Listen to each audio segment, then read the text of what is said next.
আসরের নামাজের সময় আসন্ন কিছুক্ষণ এর ভিতরে আমরা কথা থাকতে চাই।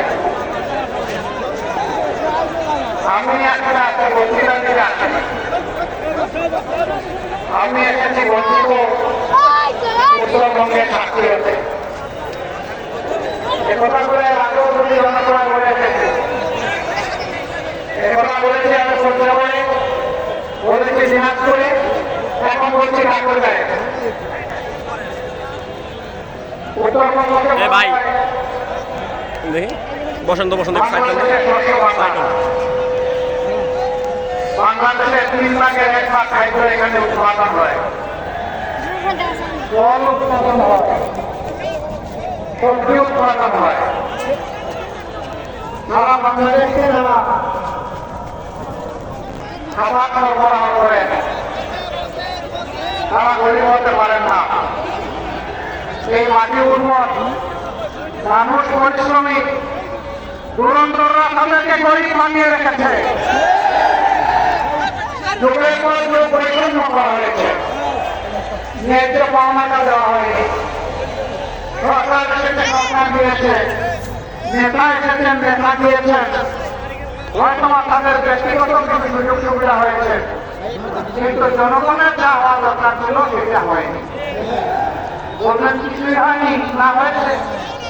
একেবারে যদি অস্বীকার করা হয়, সত্যকে অস্বীকার করা হবে।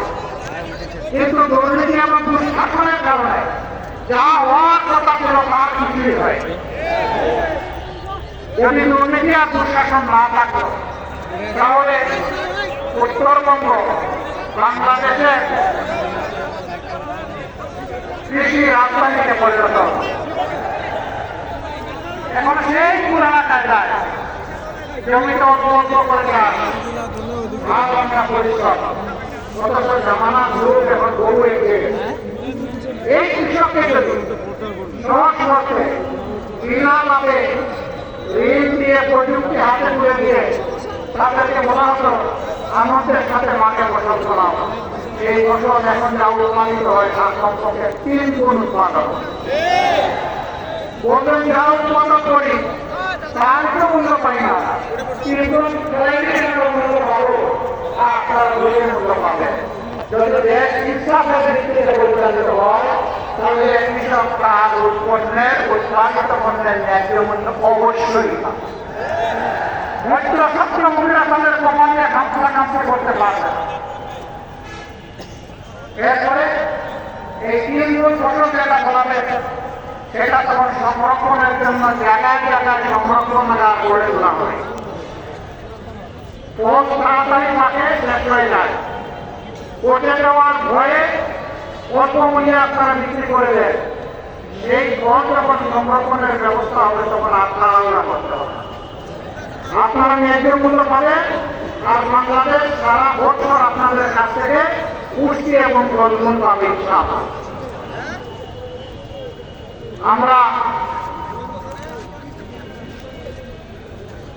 আমরা এই ঠাকুরগাঁয়ের কথা দিয়ে যাচ্ছি। আল্লাহ যদি আমাদেরকে নির্বাচিত করে আপনাদের ভোটে, আপনাদের ভালোবাসায়, আপনাদের সমর্থনে সরকার গঠনের সুযোগ দেন, তাহলে বাংলাদেশের সব জেলায় একটি করে মানসম্মত সরকারি মেডিকেল কলেজ গড়ে তোলা হবে ইনশাআল্লাহ। যারা বঞ্চিত হয়েছে সকল সুবিধা থেকে তাদের দুয়ারে আগে চলে যাবে ইনশাআল্লাহ আগামী উন্নয়ন। আমরা বৈষম্য করবো না, আমরা আল্লাহকে ভয় করবো। আল্লাহকে ভয় করার কারণে বঞ্চিত মানুষগুলোর অধিকার প্রথমে তাদের হাতে তুলে দেওয়া হয়। ঠাকুরগাঁওবাসী, এর আগে দফায় দফায় আপনারা অনেকেই আপনাদের মূল্যবান ভোট, ভালোবাসা, সমর্থন দিয়েছেন। এবার বাংলাদেশ জামাতে ইসলামীকে নয়, এবার এই দেশের মুক্তি পাগল মানুষের 10 দলের একটা ঠিকানা, সেই ঠিকানাকে আপনারা ভোট দেবেন। আমরা একা বাংলাদেশ করতে পারবো না। আমরা মনে করি ঐক্যবদ্ধ জাতিকে ঐক্যবদ্ধ করেই বাংলাদেশ করতে হবে ইনশাআল্লাহ। আমরা ঘোষণা করেছি আল্লাহ আমাদেরকে কামিয়াবি দিলে, সফলতা দিলে আমরা কাউকে বাদ দিব না। আমরা সবাইকে বলবো আসেন মিলেমিশে আমরা বাংলাদেশ গড়ে তুলি। তিনটা শর্ত শুধু মেনে নিতে হবে। নাম্বার ওয়ান, কোন দুর্নীতি নিজে করবেন না এবং কোন দুর্নীতিবাদকে বগলের নিচে আশ্রয় দেবেন না। নাম্বার টু, গরিব ধনী সকলের জন্য, নারী পুরুষ সকলের জন্য, সকল ধর্ম সকল ধর্মের মানুষের জন্য ন্যায় বিচার নিশ্চিত করা হবে এবং সেই বিচার হবে সকলের জন্য সমান। সেই বিচারে কেউ রাজনৈতিক হিসাবে হস্তক্ষেপ করতে পারবেন না। বিচার বিভাগ হবে সম্পূর্ণ স্বাধীন, আর বিচার হবে ন্যায়ের ভিত্তিতে, কোনো হিসাবে বিচার আর ভিত্তি হবে না। এইটা মেনে নিতে হবে। 3 নম্বর, 10 বছরের বস্তাপচা রাজনীতি যেটা দুঃশাসন আর দুর্নীতিতে দেশকে ডুবাইছে, চাঁদাবাজের রমরমা ব্যবসা আর জনগণের যান যাওয়ার উপক্রম, এই সব কিছু বদলাতে হলে, বৈষম্য বদলাতে হলে, অঞ্চলে অঞ্চলে বৈষম্য, ব্যক্তিতে ব্যক্তিতে বৈষম্য, পরিবারে পরিবারে বৈষম্য, গোষ্ঠীতে গোষ্ঠীতে বৈষম্য, তলে তলে বৈষম্য, সকল বৈষম্যের আমরা কবর রচনা করতে চাই। এই জন্য প্রয়োজন সংস্কারের সকল প্রস্তাব গণভোটে দেওয়া হয়েছে, সেই গণভোটে হাত দিয়ে গণভোটে পাস করে। আপনারা গণভোটে হাত দেবেন, হাত দিতে হাত দেবেন। এই যে দর্শন দর্শনী পরীক্ষা তাদের নারী করোনা জনগণের বিজয় হবে ইনশাআল্লাহ। পুরো একক দলের কোন শাসন আমরা চাচ্ছি না, আমরা এখন জনগণের শাসন চাই। আলিমুল আমার লাগবে, এদেশে যত মানুষগুলো থাকবে, দেশপ্রেমিক যে দলগুলো আছে যারা দেশকে ভালোবাসে, কোনো আধিপত্যবাদকে যারা মেনে নেবে না, তাদের সবাইকে নিয়ে আগামী বাংলাদেশ আমরা করবো ইনশাআল্লাহ। সেই চিন্তার জন্যই জাতি অপেক্ষা করছে। সময় সময় অনেকটা সুযোগ দিয়ে আপনারা দেখেছেন, এবার একটু ওই মানুষগুলাকে সুযোগ দেন যারা নিজেরা চাঁদাবাজি করে না, বরঞ্চ চাঁদাবাজদেরকে রুখে দেওয়ার জন্য শপথ নিয়েছে। ওই মানুষগুলাকে আপনারা এবার সমর্থন দিয়ে সংসদে পাঠান, সরকার গঠনের সুযোগ দিন, যারা নিজেরা দুর্নীতি করবে না এবং কোনো দুর্নীতি সহ্য করবে না। ওই মানুষগুলাকে আপনারা নির্বাচিত করুন, যারা মানুষকে সম্মান করতে জানে, যারা মানুষকে ভালোবাসতে জানে। ওই মানুষগুলোকে আপনারা এবার নির্বাচিত করুন, যাদের হাতে দেশ আসছে, বিদেশে বন্ধু করছে কিন্তু কোনো প্রভু মানবে না। ওই মানুষগুলোকে আপনারা নির্বাচিত করেন, আর কোনো ধর্মের ধর্মগুরুকে, কোনো আলিমুল আমাকে, আর কোনো শৈল শাসকের হাতে নির্যাতিত হতে হবে না। ওই মানুষগুলোকে আপনারা নির্বাচিত করুন, যারা ধর্মে ধর্মে বিভাজন সৃষ্টি করে, মানুষের সমাজে মানুষকে বিভক্ত করে মুখামুখি করে ফেলে, তাদের বাইরে এসে একটা ঐক্যের সমাজ, সংহতির সমাজ, ভালোবাসার সমাজ, সবাইকে নিয়ে বাংলাদেশে একটা বাঙালি পরিণত করার সমাজ যারা গড়ার শপথ নিয়েছে, সেই দলগুলোকে আপনারা সমর্থন করুন।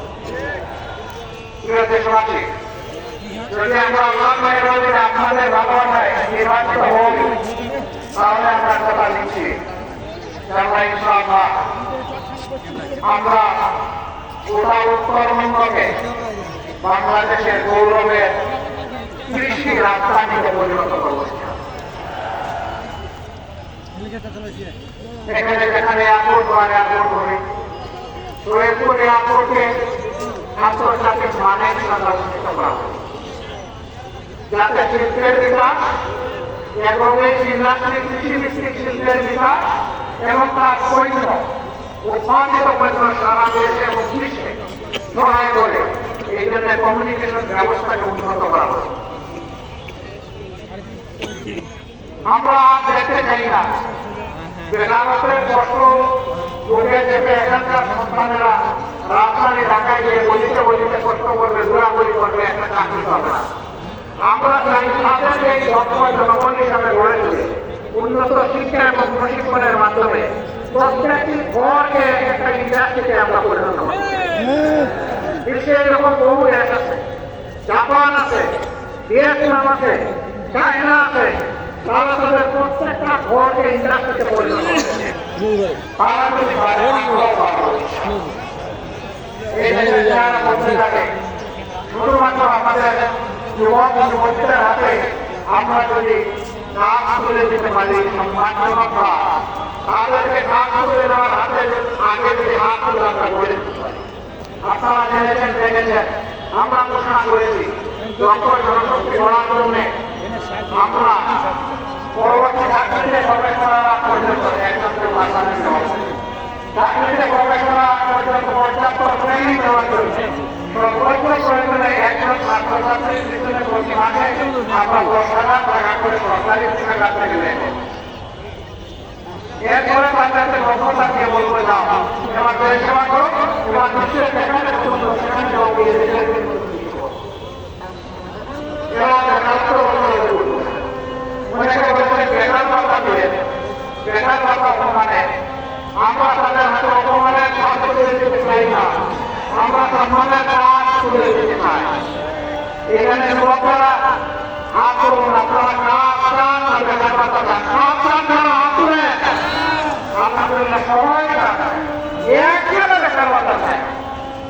আমরা ওই চাকরিতে বেকার ভাতা চাই। সম্মানিত চাকরিবাসী, কথা আমরা শেষ করবো। এখানে 3টা নির্বাচনে আসন আছে। আমি আগে বলেছি কোথায় কোথায় দিয়েছেন, আপনাদের এই ভাইগুলাকে এবারে আপনারা দিতে আগে আছেন, আপনারা নির্বাচনে যে হয়ে যাবে প্রত্যেকটি ঘরকে দাঁড়িয়ে করতে হবে ইনশাআল্লাহ, আমাদেরকে দাঁড়িয়ে করতে হবে। আমরা আগে পুরো সবাই মিলে আমাদের আমরা সেই ইসলামিক বাংলাদেশ যুবকদের আকাঙ্ক্ষার বাংলাদেশ চিন্তা করি। মায়ের জন্য নিরাপদ বাসস্থান, যাতায়াত, সর্বত্র আমরা নিশ্চিত করবো ইনশাআল্লাহ। তারা করবেন সম্মানের সাথে, তারা বসেন বসেন তারা উন্নয়ন রাখবেন, সকল উন্নয়নমূলক কর্মকাণ্ড আমরা সবাই মিলে হাতে হাত মিলিয়ে ইনশাআল্লাহ আমরা দেশ করবো। আমরা কোনো বিভাজন সৃষ্টি করতে চাই না। আমি আগেই বলেছি 3 শর্তে যারা রাজি হবেন, এটি বাংলাদেশ জামাত ইসলামী সরকার একটি জনগণের